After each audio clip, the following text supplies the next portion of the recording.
Ролик создан при поддержке моего телеграм-канала, ссылку на него ты найдешь в описании. 34-летнего отшельника сбивает грузовик, и он просыпается Рудиусом младенцем в чужой стране. Он помнит все из прошлой жизни и считает, что он должно быть в сельской деревне, до тех пор, пока его новая мама Зенит не исцеляет его с помощью магии. Теперь понятно, почему его отец Пол каждый день занимается фехтованием. Рудиус осознает, что он совсем в другом мире. В возрасте 2 лет он решает сам попробовать научиться магии. В сундуке он находит книгу, и он потратил год, чтобы научиться читать, и обнаружил, что может использовать магию без заклинаний, используя свои знания о видеоиграх, которые помогают ему. Практиковавшись и увеличив свои способности, он решает, что пришло время попробовать среднюю магию, и случайно разрушает часть дома. Родители решают нанять ему репетитора, Рокси, который не в восторге от обучения такого маленького мальчика. Но когда он отвлекается во время заклинаний, она узнает, что он может колдовать без них, завидуя, хотя и признавая его потенциал в магии. Что касается Рудиуса, у него есть второй шанс, и он обещает себе, что не упустит его, как в прошлой жизни. Позже он практикует магию Земли и теряет сознание. Он вспоминает, как бросился под машину, чтобы спасти девушку от хулиганов. Может быть, его смерть не была уж такой бесполезной. Через 6 месяцев он может без проблем использовать среднюю магию. Во время уроков Рудиус узнает, что Рокси демон. Вот почему его родители были удивлены, когда увидели ее. Есть раса демонов Супарды, которых боялись последние 400 лет. Иногда ее волосы ошибочно принимают за зеленые, как у Супардов. Спустя 1,5 года все отмечают 5-летие Рудиуса. Судя по всему, здесь день рождения празднуется раз в 5 лет. Он получает настоящий меч от отца,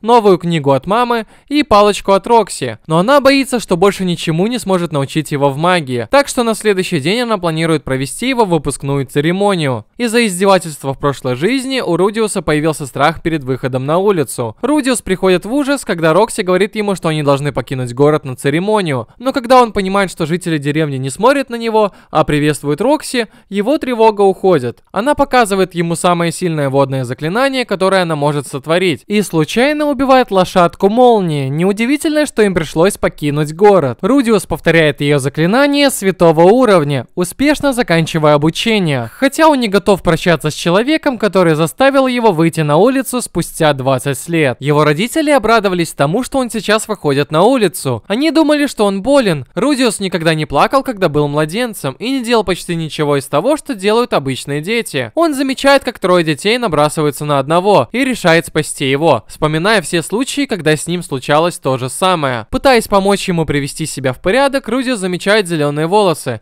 и вспоминает историю Рокси о Супардах, у которых зеленые волосы и красный драгоценный камень на лбу. Он чувствует облегчение из-за отсутствия драгоценного камня. Рудиус решает подружиться с ребенком и научить его магии, которая представляется как сильф. Он гордится тем, что заступился за кого-то, но когда он возвращается домой, его отец не слишком доволен тем, что якобы поставил одному из хулиганов синяк под глазом. Но потом была страстная речь Рудиуса, и отец понял, что был неправ. Рудиус продолжает обучать сильфа в течение следующих 6 месяцев. Когда он задается вопросом, как использовать заклинания без заклинаний, обнаруживается, что он не такой уж и особенный, как он думал. Когда они идут купаться после дождя, Рудиус обнаруживает, что сильф на самом деле сильфиета. Позже он усугубляет ситуацию, признавшись, что все это время думал, что она мальчик. Ой, дурак!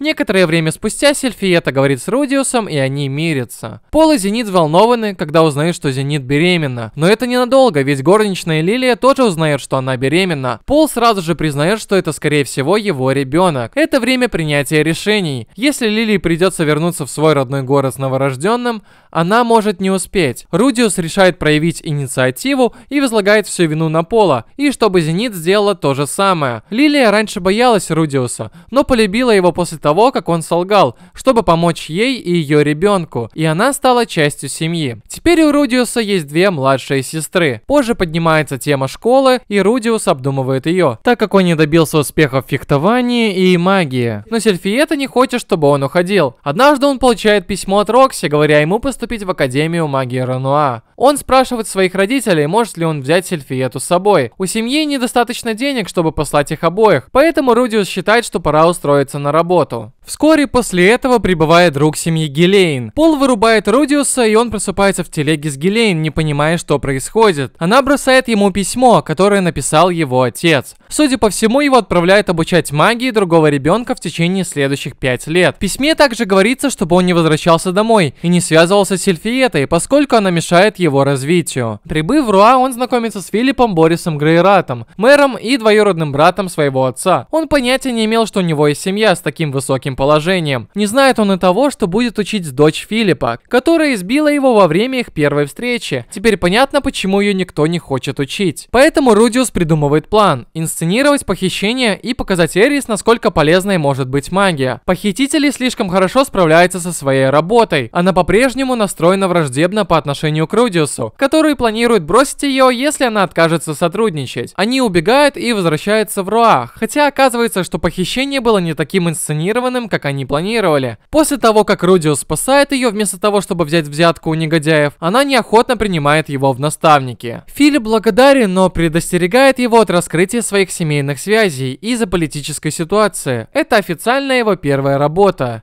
Гелейн занимается фехтованием, а Рудиус учит ее и Эрис пользоваться магией, а также читать, писать и считать. Но вскоре после этого Эрис снова начинает капризничать, поэтому он решает время от времени давать ей выходной. Торговец пытается продать ему афродизиак, поскольку он пытается выяснить рыночную цену обычных товаров и конвертировать ее в иены. После того, как Рудиус отказывается позволить Эрис купить ему книгу, он решает выдать ей пособие. Эрис начинает хорошо учиться и не отвлекается после регулярных выходных. Позже она покупает подарок Рудиусу с ее новым пособием. Скоро приближается 10-й день рождения Эрис. Как дворянке ей нужно научиться танцевать. Отдав несколько уроков своему учителю танцев, Рудиус наконец получил немного свободного времени. Рудиус решает выучить новые языки, но особенно трудным для него является демон-бог. Судя по всему, обучением танцам идет не так хорошо, поэтому учитель просит Рудиуса убедить Эрис вернуться к занятиям. Его свободное время недолговечно, так как он втягивается в помощь с танцевальной практикой. Рудиус начинает продавать некоторые фигурки, которые он учится делать с помощью магии Земли. Однажды он получает посылку от Рокси, поскольку ему все еще трудно понять язык демона-бога, поэтому она пишет для него учебник от руки. Новый ученик Рокси одержим ею и в конечном итоге получает в свои руки одну из фигурок Рокси, созданным Рудиусом. На вечеринке по случаю десятилетия Эрис она падает во время своего первого танца. Итак, Рудиус вмешивается и использует ее навыки фехтования и использования финтов, которые не дают ей упасть в обморок. Позже Рудиус дарит палочки Эрис и Гелейн, хотя она больше рада получением кольца от Гелейн. Рудиус случайно прерывает ее деда Сауруса со служанкой. Он указывает на гигантский красный шар в небе и говорит ему не беспокоиться об этом. Со временем он только увеличивается. Рудиус подслушивает, как они планируют устроить вечеринку по случаю его десятилетия. Он узнает, почему они не могут открыто говорить в его присутствии. Дело не в репутации Пола, его отца,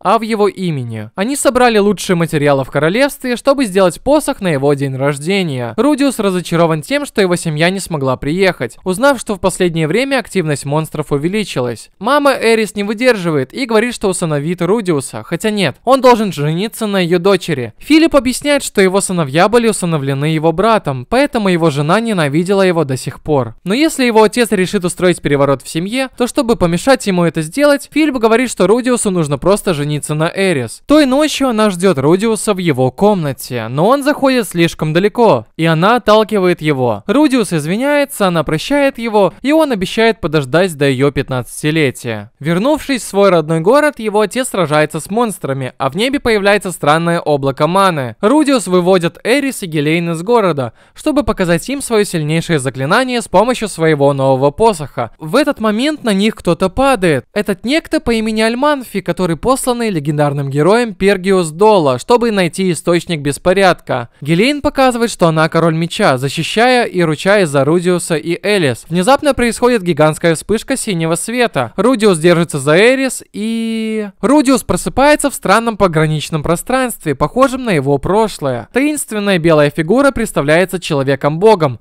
и предлагает помощь. Рудиус с облегчением обнаруживает, что все еще жив в новом мире. Судя по всему, сейчас он застрял на континенте демонов. Человек-бог говорит ему, что когда он проснется, там будет человек, и он просто должен положиться на него и помочь ему, несмотря ни на что. Он просыпается и обнаруживает мужчину с зелеными волосами и чем-то красным в центре лба. Сначала мужчина насторожен, но когда Рудиус говорит на языке демона бога, мужчина ошеломлен тем, насколько вежлив Рудиус, и признавая, что было бы грубо бояться человека, который их спас. Представившись Руджер Супарди, он клянется защищать детей, помогая им вернуться домой. Эрис просыпается в ужасе, когда видит его, но приходит в себя после некоторых убеждений. Позже они натыкаются на деревню, хотя дети слишком подозрительные, преграждая им вход. Руджерда заставляет поговорить с вождем, и он делает это телепатически. Когда вождь замечает ожерелье, которое носит Рудиус, он упоминает имя Рокси. Человек, который первоначально отверг их, сходит с ума. Судя по всему, Рокси его дочь, и он не видел ее уже 20 лет. Он разрешает войти в деревню, и они объясняют, как они оказались на континенте демонов. Вождь беспокоится о том, что Руджер будет сопровождать их, так как суппордов не пускают в города. Он отвечает, что он просто убьет всех в городе, если это так. Он злится, когда Рудиус спрашивает его, правда ли, что они повернулись против своих союзников в войне. Руджерд объясняет, как демон-бог Лаплас дал своему племени проклятые копья во время войны 400 лет назад, которые превращали суппордов в хладнокровных убийц, которые вырезали собственные семьи в своем безумии. Как вождь племени, его долг очистить их имена. Рудиус обещает, что сделает все возможное, чтобы помочь. Эрис в восторге от того, что теперь она не беспомощна, используя меч, который подарили родители Рокси, чтобы он помогал в дороге. Но их счастье вскоре испаряется, когда они увидели охрану в первом городе. Они ищут тупик, который оказывается прозвищем Руджерда. Рудиусу приходит в голову идея покрасить волосы в синий цвет и подарить ему ожерелье Рокси, чтобы замаскировать его под члена племени Мигурдия. После прохода в город они решают вступить в гильдию искателей приключений, чтобы заработать немного денег и устроить шоу, объявляя Руджердом тупиком и используя его как название своей группы, чтобы никто не воспринимал это всерьез. Рудиус полагает, что если они начнут делать добрые дела под названием группы Тупик, новости будут распространяться, уменьшая страхи людей перед суппардами. Во сне его снова посещает Человек-бог, который говорит ему принять низкоранговый квест по поиску потерянного кота. На следующий день, используя свой третий глаз, Руджерд легко находит место, которое они ищут. Кошка немного больше, чем они предполагали в начале. Похитители котят легко сдержать с помощью магии земли. Прежде чем получить от них ответы, Руджерд обезглавливает одного из них, после того, как один из них ударил Рудиуса ногой. Они спорят об убийстве людей, независимо от того, являются ли они злыми, поскольку они пытаются создать хороший имидж в группе Тупик. Другие похитители объясняют, что они авантюристы, которые ждут, пока кто-нибудь опубликует задание, чтобы вернуть их питомцев, получая при этом награду. Это подтверждает подозрение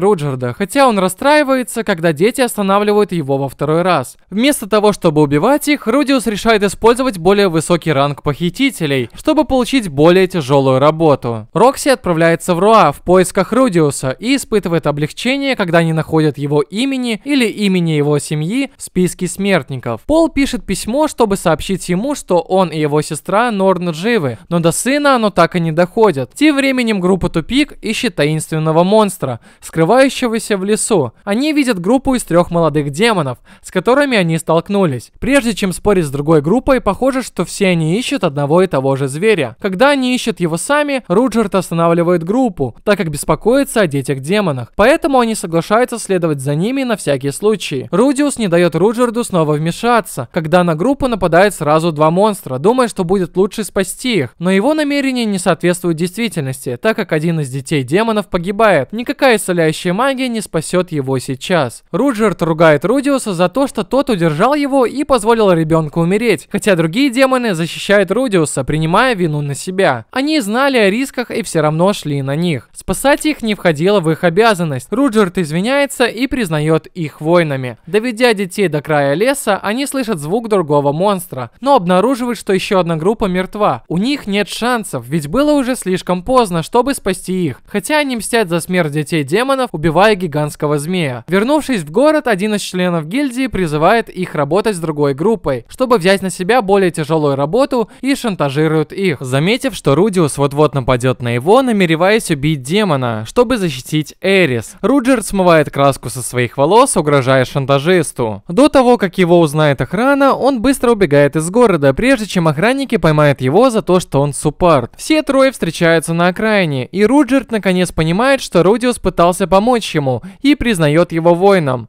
Все трое соглашаются немного подождать, прежде чем принимать важные решения. А Рокси и двое бывших попутчиков Пола плывут на корабле в поисках выживших. Фух, надеюсь, до конца никто не смотрит, потому что я хотел признаться, что я гей.